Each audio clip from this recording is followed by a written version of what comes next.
歩くときに足はほとんど外側しか使っていません。ですから、足の内側にある親指や母子球あたりを踏みしめて歩いているという方は、その時点で足の問題を引き起こしているということになるのです。皆さんこんにちは。足の専門家中島武史です。この頃はこのチャンネルを見てくださっている方は外国の方も見ていただいているみたいなので、もしも私のことをどんなことをやってるのかなっていうふうに思っていただいた方は、下の概要欄のところを見ていただいたら翻訳付きの私の経歴みたいなのが出てくるので、そちらをご覧いただいたらいいんじゃないかなと思います。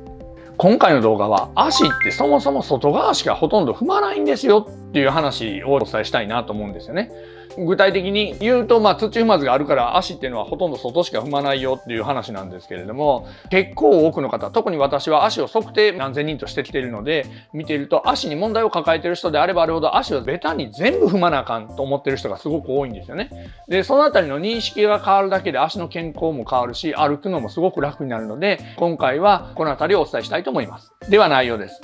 足はどこを踏んで歩くのが正しい歩き方なのか。で、どうすればよいのかですね。今回の動画をご覧になることで、あなたは足は歩くときになぜ外側しか踏まないのか、なぜ母子球を踏みすぎると悪くなるのかを正しく理解し、楽で健康的な歩き方ができるようになります。私は足の専門家であると同時に、歩行指導や動作改善の専門家でもあります。世の中に正しい健康情報を広めたいなと思って YouTube を始めたのですが、 YouTube の動画が広がっていくかどうかっていうのは、皆さんが押してくださる高評価のボタンやチャンネル登録者数によってそれが変わるみたいなんですね。ですから、もしもこの動画を見てて役に立つなとか、多くの方が知ったらいいのになと思っていただいた方は、チャンネル登録や高評価、もしくはコメントなんかも入れていただけるとね、ありがたいなと思います。よろしくお願いいたします。では簡単に言うと、足のまっすぐとはどうやっていう話からちょっとしたいんですけど、なんとなく今まで考えたことない人はぼんやりと足って正しく全部踏んでたらまっすぐになると思ってらっしゃる方が結構おられると思うんですよね。でもこれがそもそもの大きな誤解で、足というのは土踏まずというものが備わっているものだから、ほぼ足の外半分を踏んでいるのが正しい状態なんですね。今この動画見ながらちょっと解説すると、これが足の外半分を踏んだ時の足の状態です。これじゃあ皆さん見てて別に普通ですよね。そんな極端になんかおかしくないですよね。これが足の本来なんです。で、今から足の内側を踏んで全部ベタで踏んでみると、これが全部ベタで踏んだ状態。これ先ほどとの比較してみると、どっちの方が自然かというと、外半分踏んでる方が自然ですよね。今皆さんももしやっていただいたら、外半分こんなに外半分なんですかっていう感じで外半分を踏んでいただいても、鏡で見るとそんなにおかしな足の状態になってないと思うんですよね。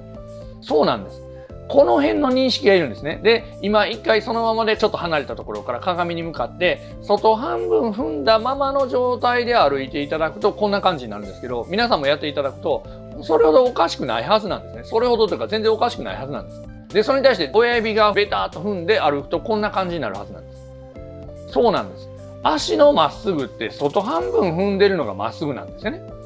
じゃあ内踏むタイミングってないのかというと、内踏むタイミングっていうのは着地した瞬間だけなんです。着地した瞬間、その足の流れで内側バーンと踏むけど、その後はずっと外なんですよね。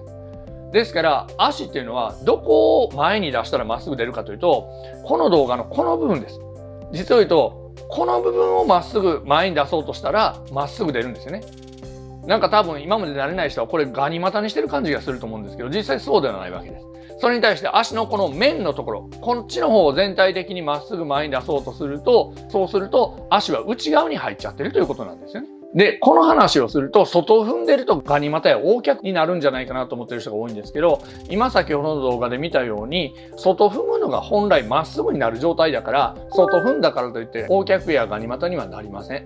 そもそものまっすぐの概念がそこがずれてるからね。じゃあ横脚ってどうやって発生するかというと、このサムネイルの動画を見ていただいたら、横脚というのはこうやって発生しますよというのが出てますけど、むしろ内踏みすぎる方が横脚になるんですよね。不思議な原理ですけど、足というのはそういう風になってます。で、あとは外半分しか踏んでないと足ってなんか不安定な気がする。全体にベタッと踏んでる方が安定感がある気がすると思ってらっしゃる方がおられるんですが、足というのはその外を踏んでるとまっすぐということは、外を踏んだ状態で骨がかっちり噛み合うようにできてるんですよね。ですからこちらの写真見ていただいたら、正面向かって右側ですね。下の右側の状態が内側踏んでる状態ですね。で、上の右側の状態が外側踏んでる状態なんですけど、足の骨がどっちがギュッと締まってて結束があるかって分かりやすいと思うんですよね。当然この内側踏んでる方は次左の写真見ていただくと、内側踏んでる方は足は潰れてべちゃっとなってますし、外側踏んでる方は立体になってます。で、このような状態で外側踏んでると骨組みが締まってるから、そもそもこっちの方が安定するんですね。だから親指側踏んでる方が安定する、力が入りやすいと思ってるのは、皆さんがなんとなく慣れてるから誤解してるだけなんです。そっちの方が足は力が入らないんですね。だからぐらつくんじゃないかなという心配もありません。ではどうすればいいのかですけれども、まず最初の認識として、外側踏むんであって内側を踏みしめて歩くんじゃないという認識をまず持つことですよね。あ、足って外側なんだな。で、できれば皆さんは外側踏んだ状態で鏡の前で、先ほど私が動画でやってたような足踏みをしてみて、あ、ガニ股にならへんねんなっていうのを確認してみてほしいんです。そこからですね。で、この状態でそのまま歩いたら足がまっすぐなんだなと思っていただくと、これがまず一歩目で、その後は、もしもそこからさらにもうちょっと精度の高いことをしたければ、ゆるかかと歩きレッスン、私たちが提唱しているゆるかかと歩きというのは、そういうふうな骨格構造上自然な歩き方なので、当然足の外側メインで歩くことになります。で、この歩き方を取り組むと、いろんなところの疾患が良くなったりするのは、それがそれだけ負担のない自然なものだからなんですけど、よかったらこちらのサムネイルの動画から見ていただいたらいいんじゃないかなと思いますね。いかがでしょうか？私は足の専門の治療院やってることもあって何千人と足を測ってきてるんですけれども、やっぱり足の疾患が何か抱えてる人は土踏まずが潰れてる人はすごく多いんですね。ほとんどと言ってもいいですね。ですから土踏まずが潰れたからすぐに何か痛いわけじゃないけど、土踏まずがないという状態はどれだけ危険かというのをまず認識するといいんじゃないかなと思います。土踏まずに関してはこちらのサムネイルの動画で詳しく解説してますので、こちらからご覧になっていただくといいんじゃないでしょうか。